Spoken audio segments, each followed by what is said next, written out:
Buenas noches. A lo largo de 2 jornadas hemos tenido la oportunidad de disfrutar interesantísimas exposiciones de referentes en el ámbito empresarial, económico, político. Me toca presentar el último panel, el que va a cerrar la 7ª edición del Foro Económico del Norte Argentino. Y es un placer presentarles al expresidente de la República Oriental del Uruguay, Luis Alberto Lacalle. Luis Alberto, muy bienvenido. Un gusto. Un caballero, además. Luis Alberto no necesita mucha más presentación. Es importante, destacar que fue diputado, senador, abogado. Y teniendo en cuenta el marco de la charla que nos va a dar hoy, que es América Latina, desafíos y oportunidades, es muy importante destacar que Luis Alberto es, en la historia contemporánea, uno de los referentes en toda Latinoamérica. Para nosotros es un placer entonces, y como decía recién Manu, es el broche de oro, la presentación de él en el cierre de la 7ª edición de FENOA. Todo suyo el micrófono. Eso es inflación de elogio. Muchas gracias, primero que nada, a los queridos amigos de la Fundación que me han invitado, no es la primera vez. Gracias a José Guillermo, gracias a José Manuel, que es un poco mi padrino y representante personal en la provincia de Tucumán. Y gracias a todos ustedes, sobre todo los que se han quedado para el final. El último orador puede ser el postre, que a veces es la parte mejor de la comida, pero hay un cuento muy gracioso sobre el último orador. Llega un señor como yo a una conferencia y empieza a hablar y ve que la gente se empieza a levantar, al punto que queda uno solo. Y el individuo, hace lo posible por ser elocuente, con una persona sola de auditorio es muy difícil y está muy reconocido al individuo. Entonces cuando baja, está solo, el orador baja, el único que está en el auditorio, y le digo, no sabe lo que le agradezco que se haya quedado. No, pero yo hablo después que usted.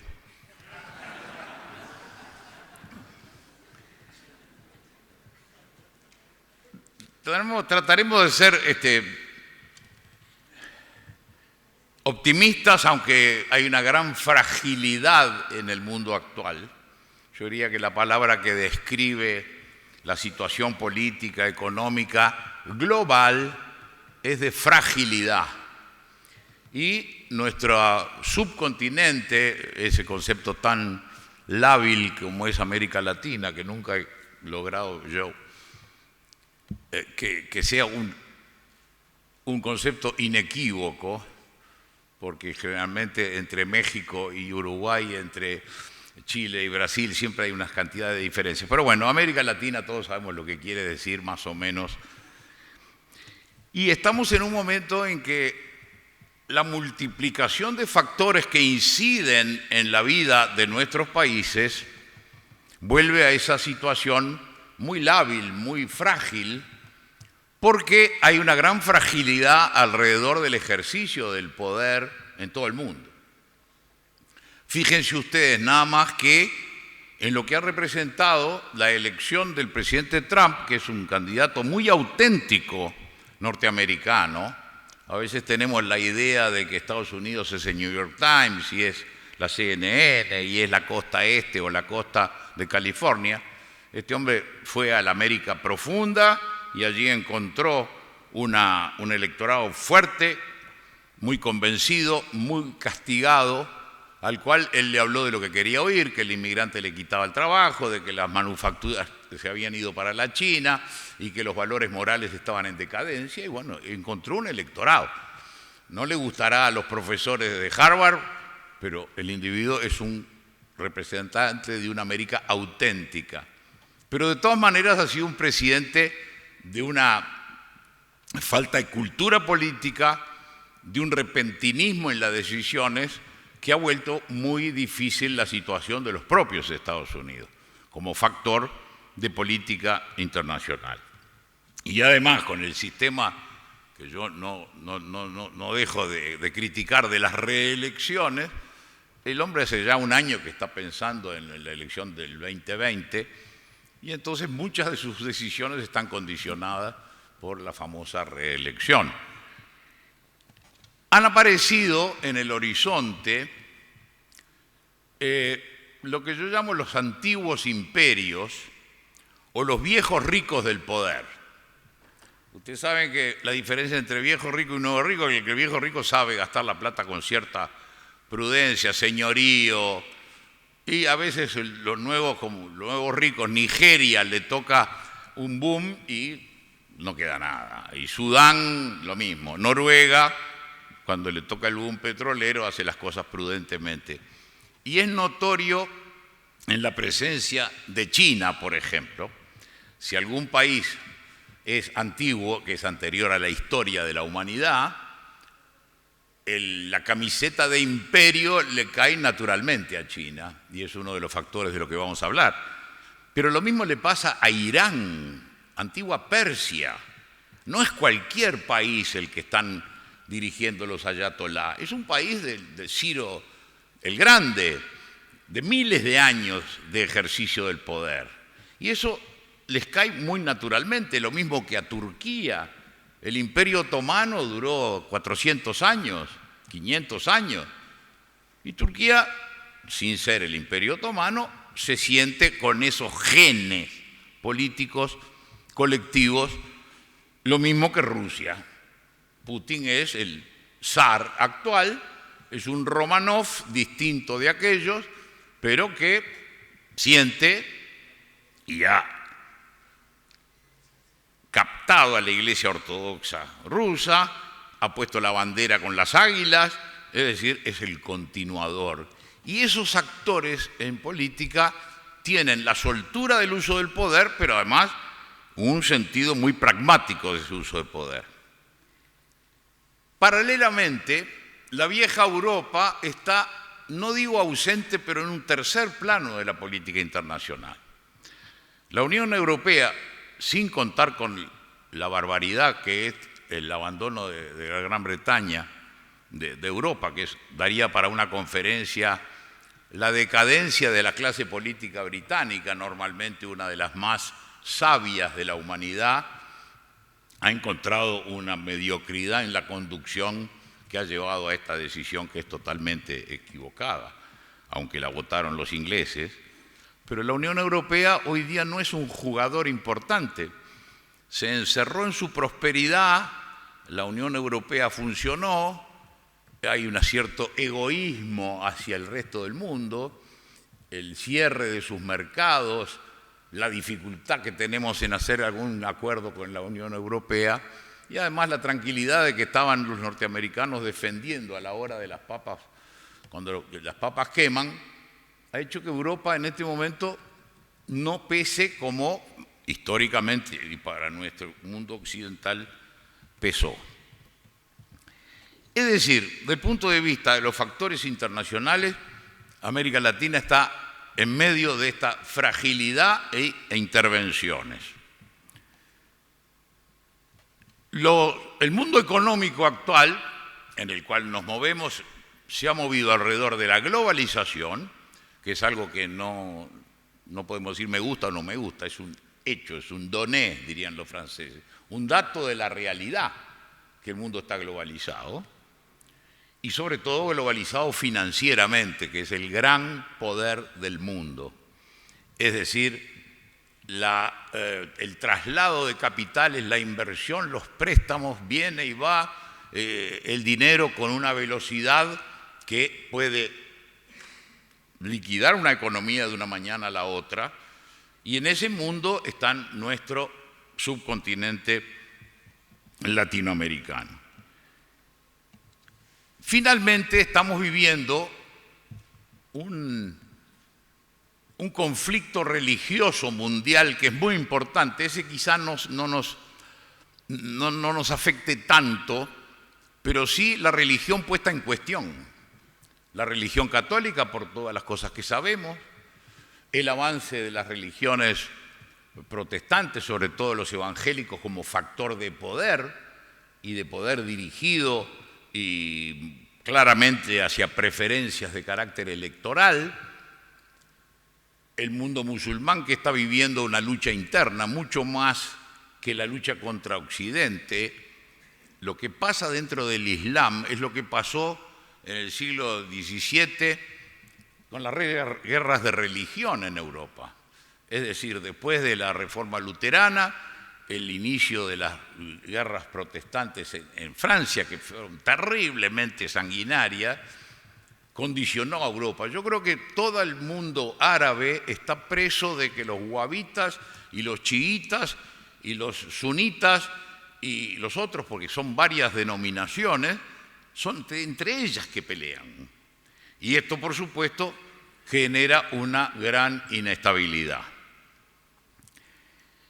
Y del punto de vista militar, estamos viviendo un avance de las confrontaciones o preconfrontaciones clásicas, lo de Corea del Norte y las amenazas recíprocas de los misiles y las bombas atómicas, y en los Estados Unidos una fortísima discrepancia entre los mandos militares y el poder político. Si los mandos militares no contuvieran al poder político en los Estados Unidos, ya tendríamos en Venezuela una intervención. Y creo que eso, y en esto comprometo nada más que mi opinión, sería el desastre para Venezuela y para América Latina.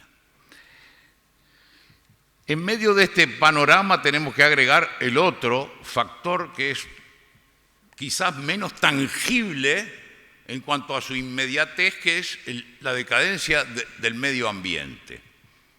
Estas lluvias repentinas que tenemos, esos 150 milímetros por día, 200 milímetros por día, que hacen mucho daño y que nos anuncian que quizás ya aquello de otoño, primavera, verano, invierno, no lo podemos analizar como antes.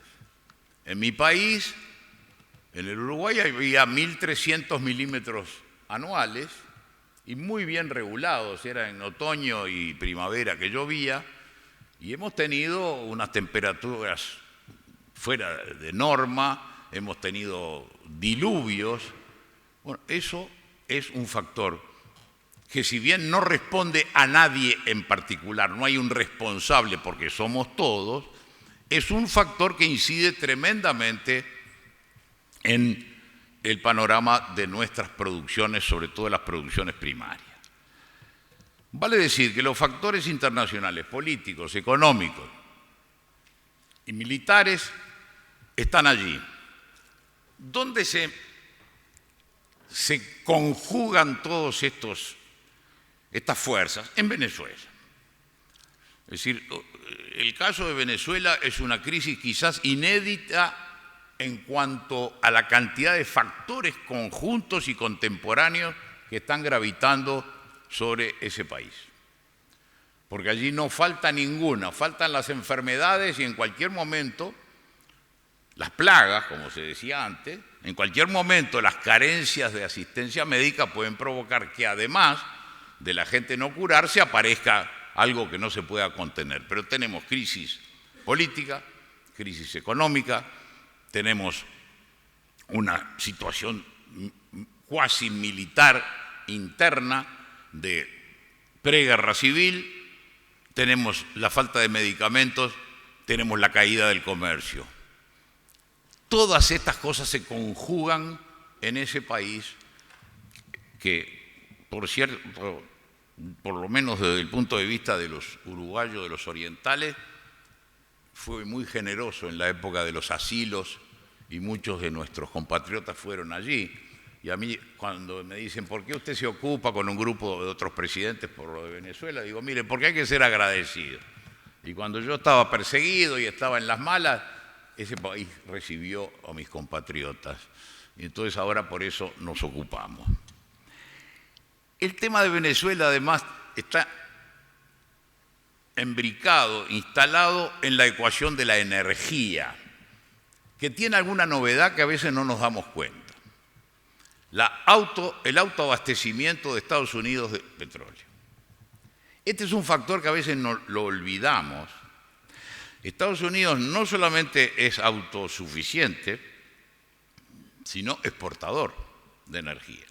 Gas, el shale oil de las arenas bituminosas, el fracking como método de extraer la última gota, todo eso que ha sido fomentado por la actual administración ha hecho que Estados Unidos con Arabia Saudita ya no es lo mismo que antes. Tendrá sus razones, pero antes era una dependencia. La zona del Golfo por algo fue objeto de las guerras recientes más importantes. Ahora Estados Unidos podría, en teoría, decir, ya no me arriesgo tanto. Y la propia Venezuela, que es la reserva más próxima a los Estados Unidos, por supuesto que la van a cuidar, pero no hay una dependencia. Esto es un factor nuevo en la ecuación del poder que no debemos dejar de tener en cuenta. ¿Qué nos ha pasado en cuanto a los factores de carácter interno? ¿Qué ha pasado en la región con la diversidad que decíamos al principio? Han habido, y es cierto que han habido alineamientos de carácter político. Sí, tenemos que tener en cuenta que hay algo que se llama, una iniciativa que se llama el Foro de San Pablo. El Foro de San Pablo habría que dedicarle más tiempo a conocerlo, a estudiarlo y a ver cuáles han sido sus obras. El Foro de San Pablo nace de la conjunción de intereses de Chávez y Lula y se convierte, si entran ustedes en la página correspondiente, hay un recetario de las finalidades del Foro de San Pablo, donde está acentuar las divergencias internas de los países, amparar los derechos de los pueblos originarios, como llaman ellos, y fomentarlos, las políticas de género, la liberalización de determinadas decisiones individuales, como puede ser sobre la vida, sobre la ancianidad. Hay una receta que ha sido aplicada en muchos de los países que integraron la órbita del chavismo. Entonces, hay tendencias, se puede decir, vino la tendencia como los dominóes que van cayendo para un lado cuando vinieron gobiernos de tono izquierdista. Hay ahora otros dominós que caen para el otro lado. Yo realmente no creo, porque los países son, aún dentro de comunes denominadores, distintos. Pensemos en la Venezuela de Chávez, no la de Maduro. Bueno, el socialismo del siglo XXI, el tío rico MacPato lleno de dólares, donaciones, regalos, negocios. No hay duda que fue un factor perturbador. Para empezar, terminó con el Mercosur.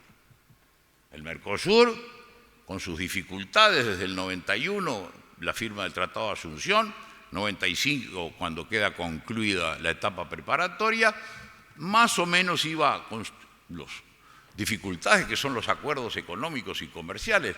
Las guerras comerciales son mucho más duras que las otras. Los muertos no se ven, pero las guerras comerciales y los intereses comerciales son tremendos. Pero más o menos íbamos hasta que aparece Venezuela, la incorporación por la ventana de Venezuela, previo a sacar al Paraguay del medio, una vez más, una triple alianza contra el Paraguay, y a partir de eso fue un club ideológico de compinches, compañeros de ruta, no sé, correligionarios podíamos decir incluso. Y la parte comercial quedó abandonada. Pero a su vez, dentro del esquema de aquel chavismo, una cosa era Ecuador, otra cosa es Bolivia. Bolivia, que va a ir hacia la barbaridad de la reelección del presidente Evo Morales, ha hecho las cuentas muy bien. Económicamente tiene una economía bastante saneada. No se puede decir lo mismo, bueno, de la propia Venezuela o lo que fue los 15 años del Frente Amplio en el Partido Nacional o lo que pasó aquí en la Argentina durante la anterior administración o administraciones. No hay en la política de nuestro continente pesos pesados. El propio Brasil, normalmente Brasil y Argentina, los dos pesos pesados regionales por lo menos, están encarando dificultades muy diversas, pero el Brasil de mañana siempre sigue siendo el Brasil de mañana, nunca se concreta en el Brasil de hoy y en el de la influencia, más allá de una política exterior como la de Itamaraty, que es una política en serio, pero hoy día el Brasil no es lo que era antes en cuanto a su peso político.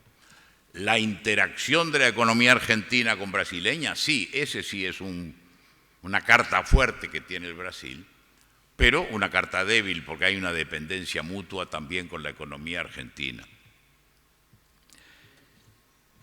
Es América Latina sin pesos pesados. México está muy lejos, pero tampoco es una carta fuerte internacionalmente. Colombia lo va a hacer seguramente, es el país para mí de más futuro en las posibilidades económicas, una nación muy en serio además. No tenemos pesos pesados. Entonces, ¿por qué vivimos crisis en los países sin excepción? Porque la crisis fundamental es de carácter político interno para mí. Es decir, recuperamos y en el año 90-91 todos los países estaban gobernados por sistemas democráticos y había libertad de elecciones y teníamos gobiernos elegidos por la voluntad popular. Ocurre que esa es la gran crisis del mundo occidental, es decir, su sistema de gobierno. El poder en la sociedad tradicionalmente era el poder político, poder económico, poder militar, poder cultural. Hoy día está mucho más desparramado, diseminado, porque nadie puede negar el poder político que tiene el deporte, que tienen los medios de comunicación, que tienen como poderes malignos, pero que tiene su poder el narcotráfico, que tiene los sindicatos. Entonces el poder político, con toda la legitimidad que le podamos dar, de que lo votamos y que se cumplió la Constitución y el presidente está allí y los parlamentarios están allá, se encuentra con que tiene competidores por todos lados. ¿Quién duda del poder de los sindicatos aquí en la República Argentina y en el Uruguay, por ejemplo? En el Uruguay, en mi país, es una parte sustancial de la ecuación de poder del Frente Amplio la presencia de los sindicatos, cuyos dirigentes pasan del Parlamento a los sindicatos, de los sindicatos al Parlamento, y es una fuerza muy grande. No les voy a decir lo que es aquí en la República Argentina. Pero ha aparecido el demonio político encarnado en las redes. Yo creo que ese es el tema más grave que vive la democracia y aún la vida civilizada. Como todo instrumento se puede usar para bien o para mal. Es decir, un cuchillo puede servir para cortarle el pescuezo al vecino o para comer un asado. Las redes en definitiva son un medio, pero la naturaleza humana y la tendencia al mal de la naturaleza humana ha encontrado un campo fértil en la utilización de las redes sociales, que socavan, en su mala utilización, ¿no es cierto?, socavan la confianza, alimentan la maledicencia, tienen la cobardía del anonimato, se dicen las cosas más espantosas sobre quien sea, que por cierto son las que la gente lee con más delectación y las que más retuitea o no sé cómo que se dice, las ponen en las redes.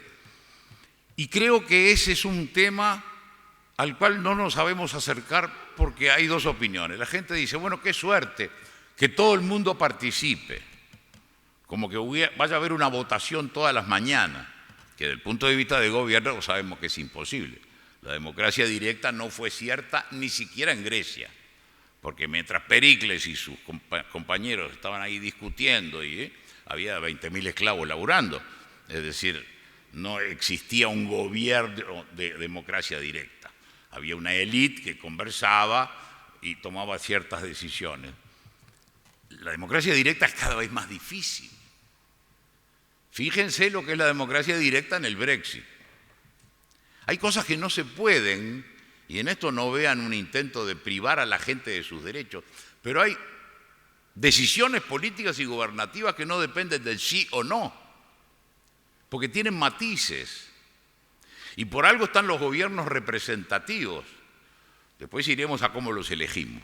Pero no hay duda que frente a lo difícil de ciertos temas, yo a veces me plantean un tema de ciencias, un tema de biología, yo realmente no me siento capacitado a decir sí o no por mi aparato y entonces tener democracia directa. Ni siquiera si me llaman a un plebiscito, porque no dependen del sí o no. La tarea de gobernar es elegir entre distintos tonos de gris, nunca es entre blanco y negro. No es tan fácil. A veces uno tiene que elegir por el mal más chico, el mal menor.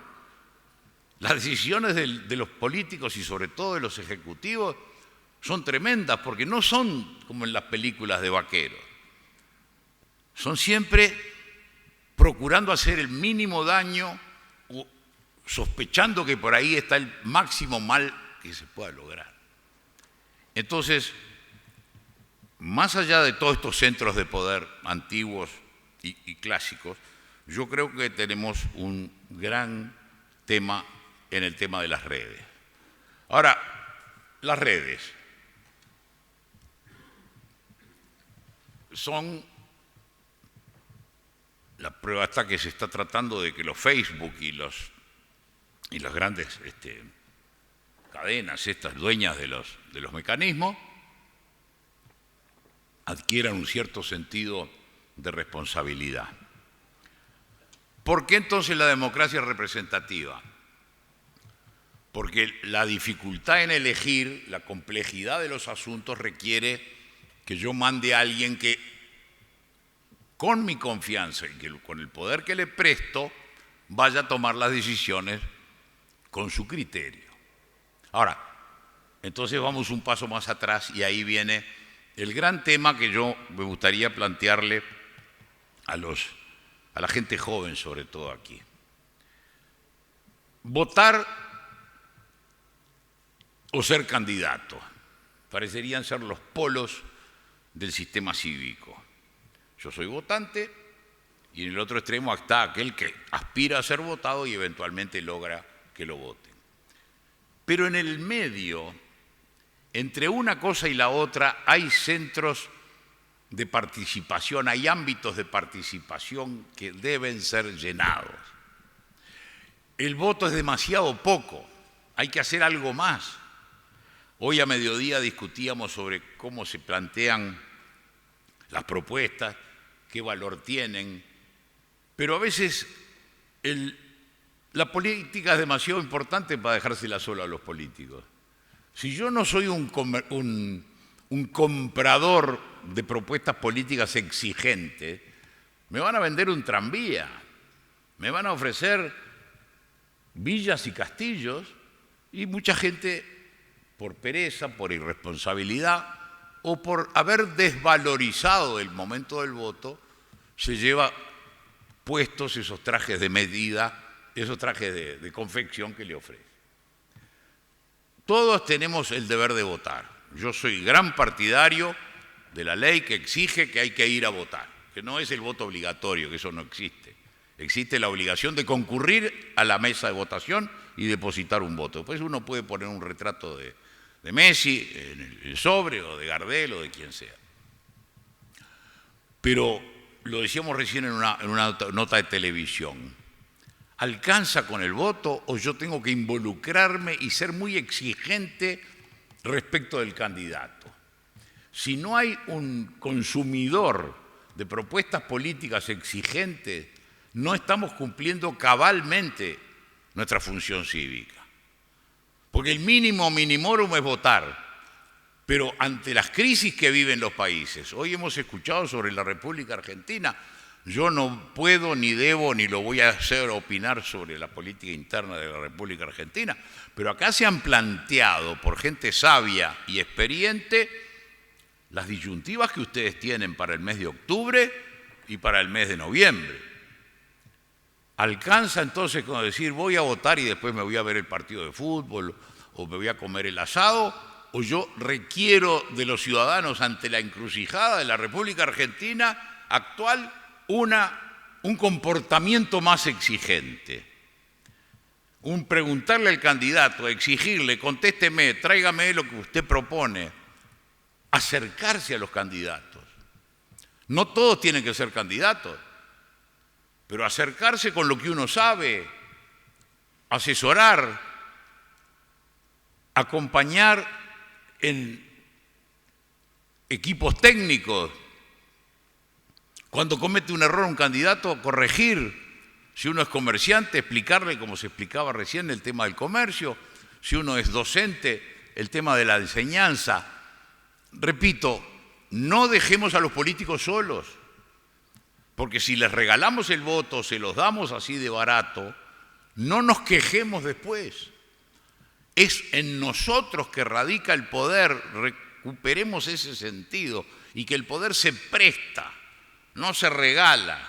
No se alquila, no se da a cambio de nada material, se da a cambio de un convencimiento, que en la diversidad de los convencimientos tenemos que respetarnos, pero un convencimiento y no como quien tira una taba a ver de qué lado cae, como en un juego lúdico quinquenal o cuatrienal. Y me parece que ahí está el gran tema de América Latina. Hay países con partidos estables, Uruguay, Chile, muy bien, no somos mejores que otros. Las circunstancias históricas provocaron que haya encolumnamientos cívicos aceptados, con raíces. En el otro extremo está el Brasil. Ustedes saben que en el Brasil hubo que poner una fecha, como en los periodos de pase de los jugadores de fútbol, porque era tal el cambiarse del MDB al PPP y todos esos partidos que se formaban muy ocasionalmente.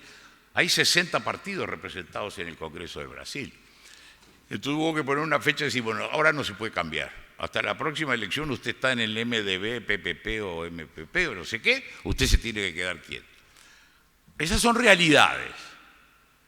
Ahora, en todas estas realidades, el protagonista es el votante.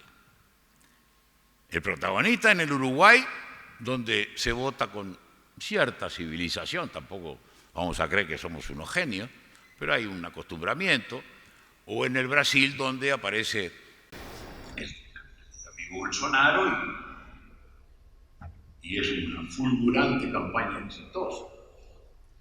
Entonces, del panorama de nuestro subcontinente, que a veces los problemas parecen allí tan lejanos y tan grandes, ¿qué voy a hacer yo si interviene en Venezuela militarmente? ¿Qué voy a hacer yo si la Organización Mundial de Comercio? ¿Qué voy a hacer yo si no hay acuerdo con la Unión Europea? Pero sí puedo hacer en la base, donde se genera el poder político, es donde tenemos que asumir el compromiso de hacer algo más que votar. Y bienvenido a los que tienen el coraje de presentarse como candidato. Ese sí ya es el servicio público como un deber, como un honor, como una carga. No todos los políticos son unos sinvergüenzas, no todos los políticos lo hacen por razones bastardas. Hay mucha gente que da su tiempo, el tiempo de su familia, las cosas que le ocurren y que le dicen hasta que le peguen un tiro. Puede pasar, participar. Y yo creo que la obra que hace la Fundación es formativa. Los que están aquí son gente joven y que se han aguantado, saben, porque vayan a hablar después de mí, por eso se quedaron. Son el primer ladrillo de la construcción de políticas más sólidas y de regímenes estables.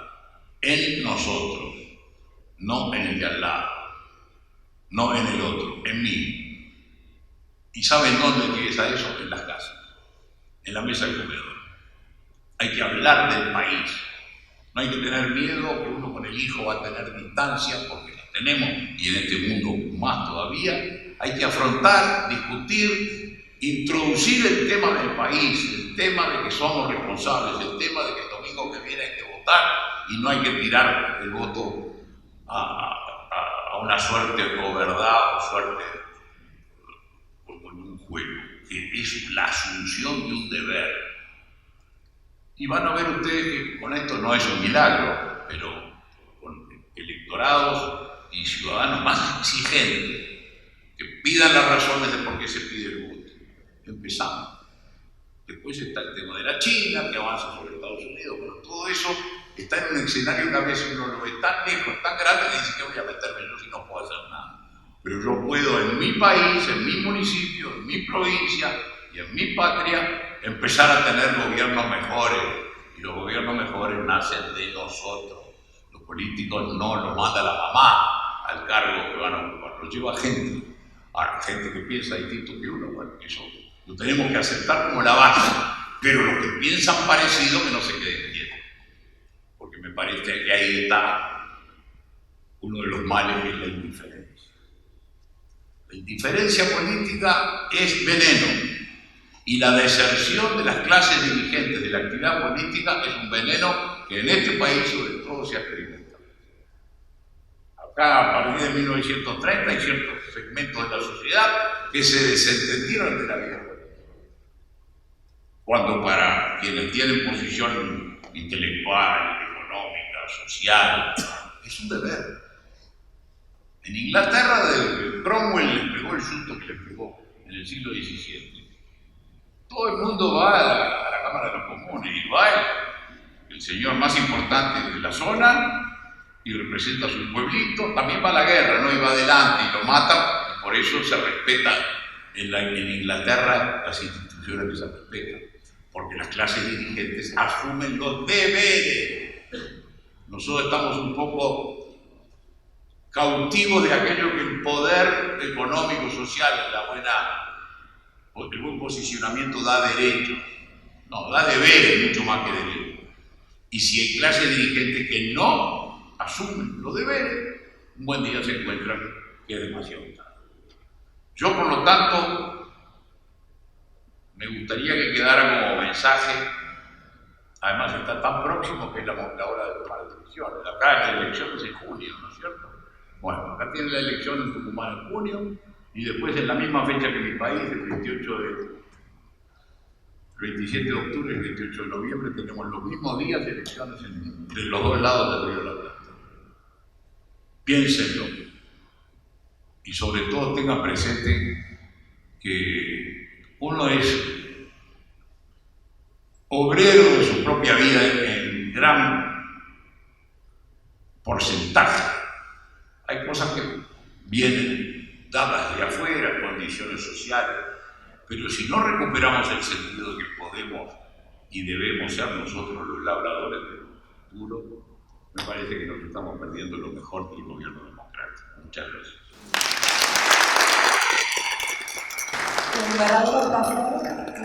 Muchas gracias. Vamos a brindar una pregunta del público. La pregunta mía no es fácil. Esto me tocó nada fácil también. Acá en la Argentina tenemos toda la organización sindical, en la cual la mayoría de los secretarios generales de los diferentes sindicatos son algunos millonarios, otros son multimillonarios. Se sigue internamente votando por ellos, forman parte prácticamente todos también de un solo partido político. Y eso en la Argentina es toda una deformación.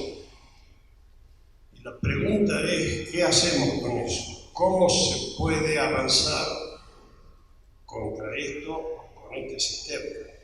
Yo creo que siendo un poder fáctico, real, la presencia de los sindicatos, tiene que estar regulado por ley. Usted me dirá, ¿pero quién se animó? Eso es otra cosa. Pero notoriamente, a veces tiene más poder el presidente del gremio, digamos, el que iba a las artes, camionero, que un gobernador o que el propio presidente de la República. Entonces, ese poder puede seguir siendo irregulado o no regulado, o apenas regulado por el Código Civil, el derecho a asociación. Yo creo que no. Y en países como los nuestros, que creemos tanto, a veces erróneamente, que la ley arregla las cosas, que da para una discusión, ¿no? En mi país, por ejemplo, tenemos la manía, y después que la aprobamos, está arreglado el tema, vamos a otra cosa, porque acá tenemos un problema con una ley encima.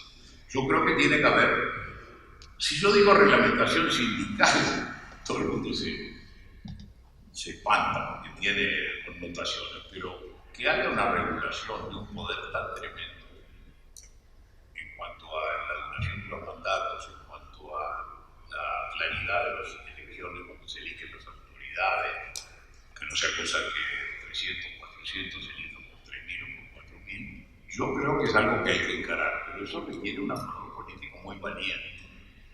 Lo digo aquí en la Argentina. En mi país se intentó, no se ha logrado, y no estoy yo, porque no estoy en la actividad política de estas elecciones, no estoy proponiendo nada para mi país, pero no hay duda que si a veces regulamos ad nauseam ciertas cosas, este poder tremendo, si los medios tienen ciertas pautas de comportamiento y ejercen la libertad de opinión, pero hay ciertas normas, este otro poder, el poder financiero es poderosísimo, pero está mal que viene cuadrado de determinados parámetros.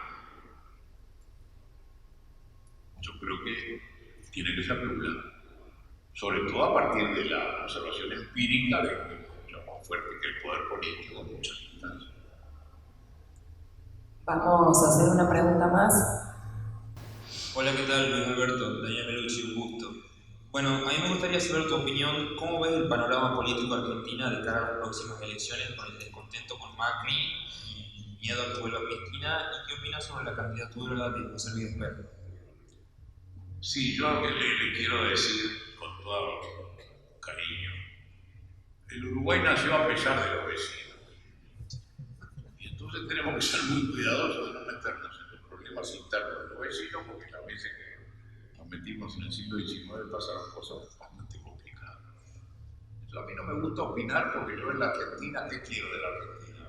Por supuesto que lo quiero mucho y que es el mejor gobierno para mí. Si el presidente del Estado argentino es un poder político con el cual el Uruguay se entiende y puede obtener beneficios y libre comercio y que no me bromeen con las pasteras, eso es lo que me gusta del gobierno. ¿Quién es el presidente? No es tema mío. Lo mismo con el Brasil. Seguramente ustedes encaran esta vez, y hasta ahí voy a llegar, una opción muy clara, como han dicho oradores y oradores argentinos que tienen todo el derecho de opinar sobre su país. Entonces, por eso voy a que, siendo claras las opciones, no piensen bien, y hasta ahí voy a llegar.